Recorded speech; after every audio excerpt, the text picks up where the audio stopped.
Hello friends, स्वागत है आप सभी का आपके अपने यूट्यूब चैनल लर्निंग नीट पर। और जैसा कि आपको पता है, डेली सुबह आपकी जो 10 बजे की क्लास होती है वहाँ पे हम देखते हैं हिंदी, इंग्लिश और संस्कृत तीनों लैंग्वेज एक साथ। क्योंकि आप कोई भी टेट एग्ज़ाम देने जाएंगे वहाँ पे आपका इनमें से दो भाषा तो कॉमन रहनी ही रहेगी निश्चित रूप से। अगर आप सुपर टेट देते हैं, और सुपर टेट तो देना ही पड़ेगा अगर आपको टीचर बनना है, प्राइमरी टीचर की जॉब पानी है, जूनियर के लिए भी, तो आपको एग्ज़ाम अटैम्प्ट करना ही पड़ेगा, जिसमें ये तीनों भाषा कंपलसरी रहेगी आपके लिए, कोई चूज़ करने का ऑप्शन नहीं रहेगा। 40 नंबर का वेटेज रहेगा जो कि काफ़ी ज़्यादा होता है, क्योंकि लैंग्वेज कहीं ना कहीं आसान आती है बाकी सब्जेक्ट के कंपैरिजन सुपर टेट में।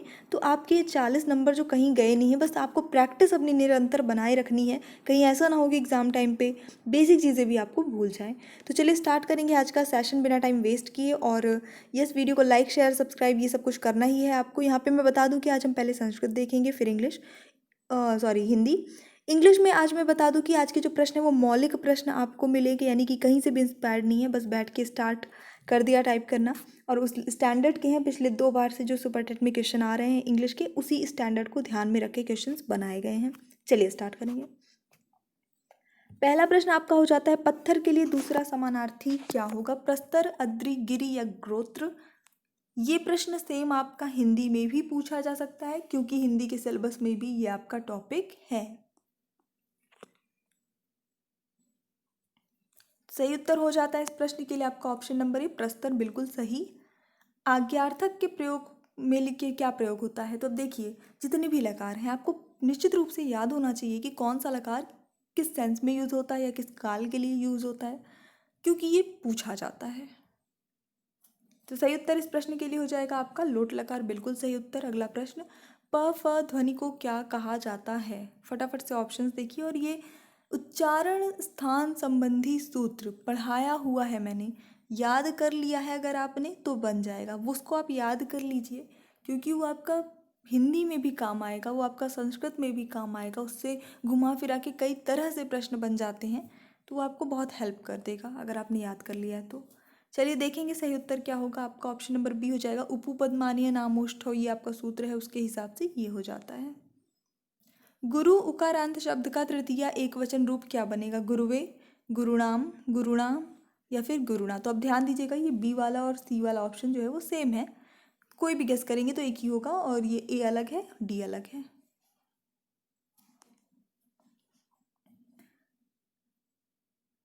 तो यहाँ पे जो सही उत्तर हो जाता है इस प्रश्न के लिए, चाहे आप बी गेस कर लीजिए चाहे सी गेस कर लीजिए, दोनों सही है, गुरुनाम। अगला प्रश्न देखते हैं, कार्तिकेय का पर्यायवाची इनमें से कौन नहीं है?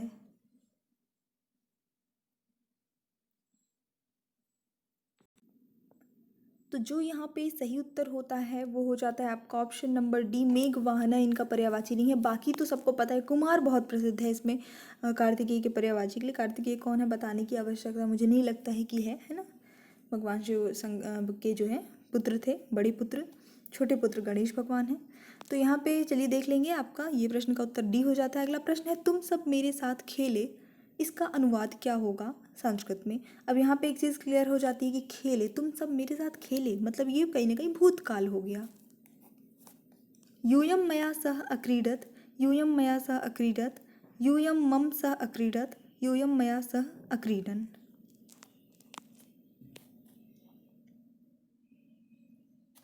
तो यहाँ पे जो सही उत्तर होता है इस प्रश्न के लिए आपका वो हो जाता है ऑप्शन नंबर ए, यूयम मया सह अक्रीडत। अगला प्रश्न, कंठे कालह में कौन सा समास है?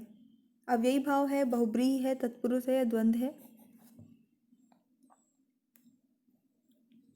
ठीक है, उत्तर सही होता है आपका ऑप्शन नंबर बी, बहुब्रीहि समास हो जाता है। अब देखिए, एक और एक ये जुड़ेंगे, जब एक धन एक होगा, इनकी संधि होगी तो क्या बनेगा? एक एक, एका एक, एक धन क, एक है धन क। अब यहाँ पे एक आपके लिए थोड़ी आसानी हो गई कि जब संधि हो जाती है तो धन तो लगता नहीं है, तो ये वाले ऑप्शंस तो पहले ही आपके कट गए, बचे दो, दोनों में से गेस कर लीजिए। तो सही उत्तर यहाँ पे क्या हो जाएगा आपका, क और ए जुड़ रहा है, ठीक है, वृद्धि हो जाएगी। ऑप्शन नंबर ए हो जाता है एक एक।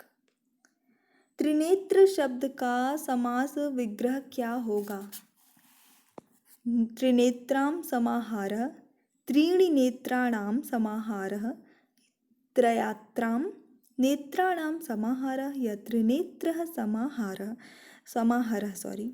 तो यहाँ पे देखिए जब भी समास विग्रह आता है हिंदी में वो काफ़ी आसान हो जाता है। जब संस्कृत में आता है और इस तरह का प्रश्न आ गया, क्योंकि जनरली हम लोग संस्कृत में क्या समास समझ लेते हैं, बेसिक अगर हैं, जो बहुत ज़्यादा डीप संस्कृत पढ़ना हो तो अलग बात है।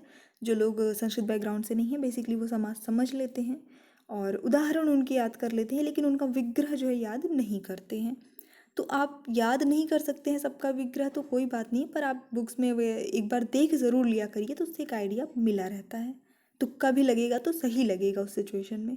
सही उत्तर होता है आपका ऑप्शन नंबर सी, त्रयाणाम नेत्राणाम समाहारः। ये त्रिनेत्र का समास विग्रह हो जाएगा। अब प्रश्न इससे उल्टा भी पूछ सकता है कि ये दे दे और बोलेगा कि अब बताइए इसका जो है समास क्या बनेगा, तो वहाँ पे त्रिनेत्र आपका उत्तर हो जाएगा। तो प्रश्न समास या हो या संधि दोनों तरह से पूछे जाते हैं। रोला छंद के प्रत्येक चरण में कितनी मात्राएं होती है? 22, 24, 28 या 16? तो सही उत्तर होगा यहाँ पे 28 होती हैं रोला छंद के प्रत्येक चरण में। देखिए ये आपके सिलेबस में है, क्योंकि 12th लेवल तक की आपकी हिंदी संस्कृत इंग्लिश आनी है, तो उसमें ये सारी चीज़ें सिलेबस में इंक्लूडेड हैं ग्रामर में। बिहार की राजधानी पटना किस बिहारी बोली क्षेत्र में स्थित है? मैथिली, भोजपुरी, मगही, अंगिका? कौन सी बिहारी बोली जो है उस क्षेत्र में बेसिकली बोली जाती है, उसका जो मेन लैंग्वेज है वो कौन सी है उस क्षेत्र की, पटना जिस क्षेत्र में स्थित है? तो मगही सही आंसर होगा, ऑप्शन नंबर सी सही हो जाता है इस प्रश्न के लिए। निम्न में से कौन सा शब्द अनिश्चित संख्यावाचक विशेषण नहीं है? ध्यान देना है, नहीं है वो बताना है। 10, कुछ, कई, सब कुछ। तो अनिश्चित का मतलब क्या हो जाता है? फिक्स ना हो, डिसाइड। अब जैसे मैंने बोला कि कुछ मुझे कुछ पैसों की ज़रूरत है, अभी कुछ पैसों मतलब कितने की, 10 रुपए की, 20 रुपए की, नहीं समझ में आ रहा है ना, ठीक है। लेकिन अगर हमने बोला मुझे 10 रुपए की ज़रूरत है, तो मतलब निश्चित है कितने की ज़रूरत है, 10 रुपए की। ये पेन कितने की है, ये 10 रुपए की ही है, ठीक है। अभी मेरे हाथ में पेन है तो जस्ट मैंने पेन यूज़ कर लिया। चलिए देखेंगे, तो यहाँ पे ऑप्शन नंबर ए हो जाएगा, क्योंकि ये निश्चित है, ये अनिश्चित नहीं है। यदि वर्षा न होती तो नदियाँ सूख जाती। ये कौन से प्रकार का वाक्य है? संदेहवाचक है, संकेतवाचक है, विस्मयबोधक है या विधिवाचक है? तो ये जो है आपका संकेतवाचक है, संकेत दिया जा रहा है कि अगर ऐसा ना होता तो ऐसा हो जाता है। बेसिकली इस तरह के जो वाक्य होते हैं उसमें यदि लगा होता है, यानी एक कंडीशन दी रहती है कि अगर ऐसा ना होता तो ऐसा हो जाएगा, अगर ऐसा नहीं करोगे तो ऐसा हो जाएगा। ये चीज़ रहता है यदि अगर, ये सब कुछ लगा रहता है। संबंध कारक का चिन्ह कौन सा है? में, पर, के लिए, रा, रे, री, से। अब बेसिकली आपने कारक चिन्ह याद किए हैं, कर्ता ने कर्म को करण से इस तरह से करके संस्कृत में याद कर रखे हैं, हिंदी में भी वही काम करता है। पर आप देखिए संबंध के लिए जो चिन्ह आपने याद किए वो इस ऑप्शन में है क्या? तो यहाँ पे जो सही उत्तर है इस प्रश्न का वो हो जाता है आपका ऑप्शन नंबर सी, रा, रे, री। अब आप कहेंगे कि हमने तो का, के, की इस तरह से करके याद किया है, तो देखिए ये कलम मेरी है, मेरी है, ठीक है, इस कलम का, या फिर वह मेरा भाई है ना। तो यहाँ पे कहीं ना कहीं संबंध तो आ रहा है ना, तो रा, रे, री भी आता है आपके ऑप्शन में। इसीलिए ये प्रश्न बहुत आसान है, पर ऑप्शन इस तरह से कुछ दे रखा है। किसी संस्था के 25 वर्ष पूरे होने पर होने वाला जो उत्सव होता है वो क्या कहलाता है? फटाफट से बताइए। हीरक जयंती, रजत जयंती, शताब्दी, स्वर्ण जयंती? तो वो सिल्वर जुबली कहलाती है इंग्लिश में, और हम उसे हिंदी में कहते हैं रजत जयंती। ऑप्शन नंबर बी सही होता है। अंग्रेजी शब्द ड्राफ्टिंग का भारत सरकार द्वारा स्वीकृत हिंदी अनुवाद क्या है? ध्यान दीजिएगा, ड्राफ्टिंग एक इंग्लिश शब्द है, हालांकि हम हिंदी में भी यूज़ कर लेते हैं, लेकिन भारत सरकार ने इसका शुद्ध से हिंदी अनुवाद कौन सा स्वीकार किया है? टिप्पणी, आरोपण, प्रस्ताव या प्रारूपण?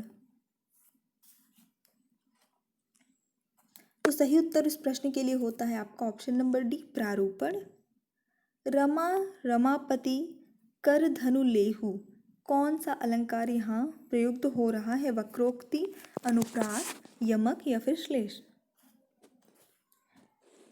तो र क्यों, मुझे लगता है कि रिपीटेशन हो रही है, बार बार ये रिपीट हो रहा है, आ रहा है, तो यहाँ पे अनुप्रास अलंकार हो जाएगा। ऑप्शन नंबर बी बिल्कुल सही होता है, और ये बिल्कुल बेसिक अलंकार है। मुझे लगता है जब आप अलंकार पढ़ना स्टार्ट करते हैं या पढ़ाना शुरू करते हैं तो अनुप्रास, यमक, श्लेष सबसे पहले यही अलंकार आप पढ़ाते या पढ़ते हैं। गर्व शून्य, यहाँ पे कौन सा, ये तत्पुरुष समास तो है लेकिन कौन सा तत्पुरुष है? कर्म, संप्रदान, करण या अपादान? तो सही उत्तर हो जाता है यहाँ पे आपका करण से, ठीक है, करण तत्पुरुष हो जाता है, गर्व से शून्य आपका ऑप्शन नंबर सी सही उत्तर होता है। अब ये बहुत आसान होता है गेस करना अगर आपने जो कारक चिन्ह है उन्हें याद कर रखा है तो। 99 के फेर में पड़ना, इसका क्या अर्थ है? बहुत परिश्रम करना, धन संग्रह की चिंता में पड़ना, 99 रन बनाना, या इनमें से कोई नहीं? उत्तर सही होगा आपका ऑप्शन नंबर बी, धन संग्रह की चिंता में पढ़ना, 99 के फेर में पढ़ना उसके लिए प्रयुक्त तो होता है। आ जाते हैं हमारे इंग्लिश में। तो I have blank clear UP TET this year, ठीक है, क्या यहाँ पे फिल करेंगे? सब कुछ आपसे संबंधित, हमसे संबंधित है, हमारी डेली लाइफ से संबंधित प्रश्न है आज इंग्लिश के। फटाफट से बताइए। I have blank clear UP TET this year, I have for clear, to clear, not clear, nothing required. मतलब कि अगर आपको लगता है कि ये पूरा सही है, यहाँ पे किसी चीज़ की ज़रूरत नहीं है, तो फिर आप ऑप्शन नंबर डी गेस करिएगा। चलिए देख लेते हैं यहाँ पे जो सही आंसर है टू हो जाएगा। क्यों? थोड़ा सा समझेंगे इसको। I have to clear UP TET this year, यानी कि इस साल मुझे यूपी टेट क्लियर करना है। जब हम हैव टू लगाते हैं तो ना है आ जाता है, मुझे ये करना है, मुझे खाना है। आई हैव टू ईट, मुझे खाना है। आई हैव टू स्लीप, मुझे सोना है। आई हैव टू गो, मुझे जाना है। तो हम हैव टू लगाने के बाद कोई भी जो क्रिया लगाते हैं तो वो काम हमें करना है, ये दर्शाता है। अब नथिंग रिक्वायर्ड ये क्यों नहीं आएगा? क्योंकि हैव लगा है, अगर इसके बाद हम डायरेक्ट कोई जो वर्ब लगा रहे हैं तो वो थर्ड फॉर्म में होना चाहिए, जबकि यहाँ पे ये थर्ड फॉर्म में नहीं है। आई हैव नॉट क्लियर, तो अगेन हैव लग रहा है, तो आपका जो भी यहाँ पे रहेगा वो या तो थर्ड फॉर्म में ही रहेगा, ठीक है, हमेशा ध्यान रखना है, इसलिए और कुछ नहीं लगेगा। लेकिन अगर हम टू लगा देंगे तो फिर वो हैव नहीं रह जाएगा, फिर वो हैव टू हो जाएगा, और हम उसे हेल्पिंग वर्ब की तरह, जो टेंस के हेल्पिंग वर्ब की तरह नहीं बल्कि एक मॉडल की तरह यूज़ करते हैं इस सिचुएशन में, ठीक है। तो हैव टू सही आंसर है। पैसिव वॉइस बताना है। I hate him, I hate him, passive voice में इसे कैसे लिखेंगे? He hate me, he is hated by me, I am hated by him, और he has been hated by me. Simple सा आपका ये सिंपल प्रेजेंट टेंस में ये वाक्य है, और जब इस सिचुएशन में आप चेंज करते हैं तो कैसे चेंज करते हैं? इज जरूर लगेगा, निश्चित से इज आपका लग जाता है, आर लग जाता है, एम लग जाता है। तो यहाँ पे जो सही आंसर है, जो क्योंकि सारे ऑप्शन में हम देख रहे हैं कि इज जो है वो सिर्फ एक ही ऑप्शन में लगा हुआ है, वो है आपका option number B, he is hated by me. और इस तरह से सिर्फ प्रश्न को देख कर ही आप सारे ऑप्शन को बिना पढ़े, यहाँ तो ऑप्शन छोटे छोटे हैं, कई बार क्या होता है बहुत बड़े बड़े ऑप्शंस होते हैं, बिना सारे ऑप्शंस को पढ़े आप कैसे एक नज़र में सही आंसर गेस कर सकते हैं, ये मैंने पढ़ाया है थ्योरी में। इंग्लिश ग्रामर की प्लेलिस्ट में आपको मिलेगा, प्लेलिस्ट के लिंक सबके डिस्क्रिप्शन बॉक्स में, चेक आपको देखिए करना पड़ेगा। A green patch in a desert is called, ये क्वेश्चन मैंने काफ़ी पहले कराया हुआ था और ये कहीं ना कहीं मुझे याद था, मन में था, तो ये दे दिया है। ऑप्शंस मैंने चेंज किए हैं इसमें। डेजर्ट मतलब होता है मरुस्थल, तो यहाँ पे जो सही आंसर होगा वो ओसिस हो जाएगा, ओसिस कहलाता है आपका ऑप्शन नंबर बी। इसकी अब देखिए पहले में भी वही चीज़ मैंने लिखी, सिर्फ स्पेलिंग चेंज कर दी है, गलत कर दी है थोड़ी सी, तो OASIS आपको स्पेलिंग भी याद होनी चाहिए। I got this beautiful dress only blank 900 rupees in 2 at 4, तो ये जो खूबसूरत सी ड्रेस है वो मुझे सिर्फ 900 रुपये में मिल गई है ना। तो काफ़ी आसान है गेस करना। इन लगेगा, टू लगेगा, एट लगेगा, फॉर लगेगा। तो यहाँ पे जो सही आंसर हो जाता है वो हो जाता है आपका फॉर, ठीक है। अब देखिए थोड़ा सा समझिएगा, कई बार आपको प्राइस के पहले ऐट भी लिखा होता है, तो जब ऐट लगा रहेगा तो पहले रुपीज़ वगैरह लिखा रहेगा, ऐट रुपीज़ 999, है ना, इस तरह से लिखा रहेगा। लेकिन अगर इस तरह से हम दर्शाएंगे कि ये चीज़ है, ये सामान है, मुझे इतने पैसे की पड़ गई है, इतने पैसे में मिल गई है, तो वहाँ पे हम फॉर लगाते हैं, उसके बाद जो अमाउंट होता है वो लिखते हैं, और उसके बाद डॉलर्स है, रुपीज़ है, वॉट है, जो कुछ भी हम ये लगाएंगे, तो ये बिल्कुल सही ही फॉर्मेट होता है। This is my brothers room, अब यहाँ पे जो देखिए पॉजेसिव केस लिखा हुआ है, लगा हुआ है यहाँ ब्रदर्स में, तो ब्रदर्स रूम जो कि अंडरलाइंड है, यहाँ पे इसको आप किस तरह से डिफाइन करेंगे? Brother in the room, room of brother, room for brother, none of these. ये सारे प्रश्न मौलिक हैं आज के। तो आपके लिए अच्छी प्रैक्टिस है। चलिए देख लेते हैं यहाँ पे जो सही आंसर क्या होगा। तो जब कभी भी ऐसा पॉजिटिव केस हो आपको दिखे तो यहाँ पे इसका मतलब हो जाता है सिंपली ऑफ। क्या? ऑफ। ठीक है, यानी ऑफ का हिंदी होता है का, ये हो जाती है। तो यहाँ पे जो सही उत्तर होगा ऑप्शन नंबर बी हो जाता है, रूम ऑफ ब्रदर, यानी कि भाई का कमरा। कहना भी यही चाह रहे हैं, this is my brothers room, ये मेरे भाई का कमरा है। हिंदी में भी बोल रहे हैं तो हम भाई का कमरा ही तो बोल रहे हैं, तो यही सही उत्तर होता है। ओके, इटर्नल का अपोजिट बताना है आपको, कांस्टेंट, टेम्परेरी, रियलिस्टिक और वरी। उल्टा, विलोम शब्द।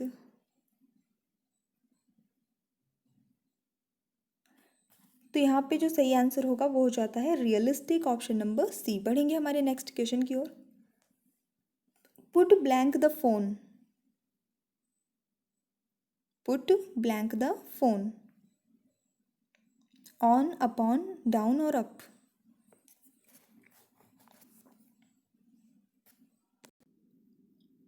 तो देखिए, हमेशा मैं कहती हूँ कि आप इंग्लिश का यूज़ अपनी डेली लाइफ में थोड़ा थोड़ा करिए, तो उससे क्या है कि आपका बहुत ही जो बेसिक ग्रामर होता है वो क्लियर होता चलता है।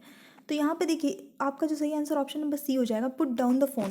अब आप लोगों ने बहुत फिल्मों में, बहुत टीवी में देखा होगा, कोई किसी को फ़ोन लगाता है, फ़ोन रिंग जाती रहती है, नहीं उठता है फ़ोन, तो क्या कहता है, oh come on pick up the phone, pick up the phone. तो हमें ये पिकअप द फ़ोन वाला जो सेंटेंस है वो तो बहुत अच्छे से रटा हुआ है ना। हम लोग भी यूज़ कर लेते हैं, फ़ोन नहीं उठता तो कुछ थोड़ा सा जिनकी हैबिट है इंग्लिश बोलने की वो बोल देते हैं। लेकिन फ़ोन रखने के लिए जब हम किसी कहते हैं अच्छा फ़ोन रखो, इसको इंग्लिश में हम कभी नहीं सुनते हैं क्योंकि टीवी सीरियल्स में तो हमको पता ही नहीं है। ठीक है, उसको हम कहते हैं put down the phone. Put down the phone यानी फ़ोन रखो। अब ये क्यों कहते हैं?